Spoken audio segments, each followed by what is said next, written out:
Quando retirei a faca da mala de roupas, embrulhada em um pedaço de tecido antigo encardido, com nódoas escuras e um nó no meio, tinha pouco mais de 7 anos. Minha irmã Belonísia, que estava comigo, era mais nova 1 ano. Pouco antes daquele evento, estávamos no terreiro da casa antiga brincando com bonecas feitas de espigas de milho colhidas na semana anterior. Aproveitávamos as palhas que já amarelavam para vestir feito roupas nos sabugos. Falávamos que as bonecas eram nossas filhas, filhas de Bibiana e Belonísia. Ao percebermos nossa avó se afastar da casa pela lateral do terreiro, nos olhamos em sinal de que o terreno estava livre, para em seguida dizer que era a hora de descobrir o que Donana escondia na mala de couro, em meio às roupas surradas com cheiro de gordura rançosa. Donana notava que crescíamos e, curiosas, invadíamos seu quarto para perguntar sobre as conversas que escutávamos e sobre as coisas de que nada sabíamos, como os objetos no interior de sua mala. A todo instante éramos repreendidas por nosso pai ou nossa mãe. Minha avó, em particular, só precisava nos olhar com firmeza para sentirmos a pele arrepiar e arder como se tivéssemos nos aproximado de uma fogueira. Por isso, ao vê-la se afastar em direção ao quintal, olhei para Belonísia. Decidida a revirar suas coisas, não hesitei em caminhar na ponta dos pés em direção ao quarto para abrir a mala de couro envelhecida, com manchas e uma grossa camada de terra acumulada sobre ela. A mala, durante toda a nossa existência até então, estava debaixo da cama. Eu mesma fui para o quintal espiar pela porta e ver vó Donana se arrastando em direção à mata, que ficava depois do pomar e da horta, depois do galinheiro com seus poleiros velhos. Naquele tempo, costumávamos ver nossa avó falar sozinha, pedir coisas estranhas como que alguém, que não víamos, se afastasse de Carmelita, a tia que não havíamos conhecido. Pedia que o mesmo fantasma que habitava suas lembranças se afastasse das meninas. Era uma profusão de falas desconexas. Falava sobre pessoas que não víamos, os espíritos, ou de pessoas sobre as quais quase nunca ouvíamos, parentes e comadres distantes. Nos habituamos a ouvir Donana falar pela casa, falar na porta da rua, no caminho para a roça, falar no quintal, como se conversasse com as galinhas ou com as árvores secas. Eu e Belonísia nos olhávamos, ríamos sem alarde e nos aproximávamos sem que percebesse. Fingíamos brincar com algo por perto só para escutar e depois, com as bonecas, com os bichos e as plantas, repetirmos o que Donana havia dito como coisa séria. Repetíamos o que minha mãe dizia baixo para o pai na cozinha. Hoje ela está falando muito, a cada dia fala mais sozinha.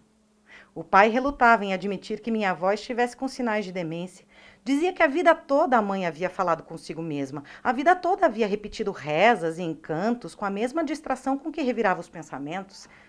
Naquele dia, escutamos a voz de Donana se afastar no espaço do quintal, em meio ao cacarejo e aos cantos das aves.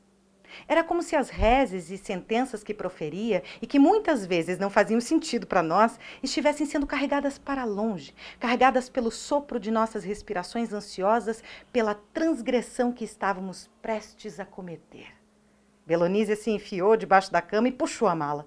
O couro de caititu que cobria as imperfeições do chão de terra se encolheu sob seu corpo. Abri a mala sozinha, sob nossos olhos luminosos. Levantei algumas peças de roupas antigas, surradas, e de outras que ainda guardavam as cores vivas que a luz do dia seco irradiava, luz que nunca soube descrever de forma exata. E no meio das roupas mal dobradas e arrumadas, havia um tecido sujo envolto no objeto que nos chamou a atenção, como se fosse a joia preciosa que nossa avó guardava com todo o seu segredo. Fui eu quem desatou o nó, atenta à voz de Donana, que ainda estava distante. Vi os olhos de Belonísia cintilarem com o brilho do que descobríamos como se fosse um presente novo, forjado de um metal retirado da terra. Levantei a faca, que não era grande nem pequena, diante dos nossos olhos, e minha irmã pediu para pegar. Não deixei, eu virei primeiro. Cheirei e não tinha o odor rançoso dos guardados de minha avó, não tinha manchas nem arranhões. Minha reação naquele pequeno intervalo de tempo era explorar ao máximo o segredo e não deixar passar a oportunidade de descobrir a serventia da coisa que resplandecia em minhas mãos.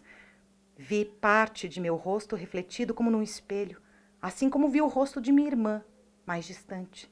Belonísia tentou tirar a faca de minha mão e eu recuei. Me deixa pegar, Bibiana. Espere. Foi quando coloquei o metal na boca. Tamanha era a vontade de sentir seu gosto e quase ao mesmo tempo a faca foi retirada de forma violenta. Os meus olhos ficaram perplexos, vidrados nos olhos de Belonísia, que agora também levava o metal à boca. Junto com o sabor de metal que ficou em meu paladar, se juntou o gosto do sangue quente, que escorria pelo canto de minha boca semiaberta e passou a gotejar de meu queixo.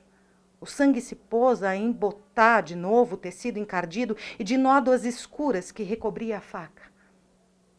Belonísia também retirou a faca da boca, mas levou a mão até ela como se quisesse segurar algo. Seus lábios ficaram tingidos de vermelho. Não sabia se tinha sido a emoção de sentir a prata ou se, assim como eu, tinha se ferido, porque dela também escorria sangue. Tentei engolir o que podia. Minha irmã também esfregava rápido a mão na boca, com os olhos marejados e apertados, tentando afastar a dor. Ouvi os passos lentos de minha avó chamando Bibiana, chamando Zezé, Domingas, Belonísia. Bibiana, não tá vendo que as batatas estão queimando? Havia um cheiro de batata queimada, mas tinha também o cheiro do metal, o cheiro do sangue que ensopava minha roupa e a de Belonísia. Quando Dona Ana levantou a cortina que separava o cômodo em que dormia na cozinha, eu já havia retirado a faca do chão e embrulhado de qualquer jeito no tecido empapado, mas não havia conseguido empurrar de volta a mala de couro para debaixo da cama. Vi o olhar assombrado de minha avó, que desabou sua mão grossa na minha cabeça e na de Belonísia. Ouvi Dona Ana perguntar o que estávamos fazendo ali, por que sua mala estava fora do lugar e que sangue era aquele. Falem, disse, nos ameaçando arrancar a língua, que estava, mal ela sabia, em uma das nossas mãos.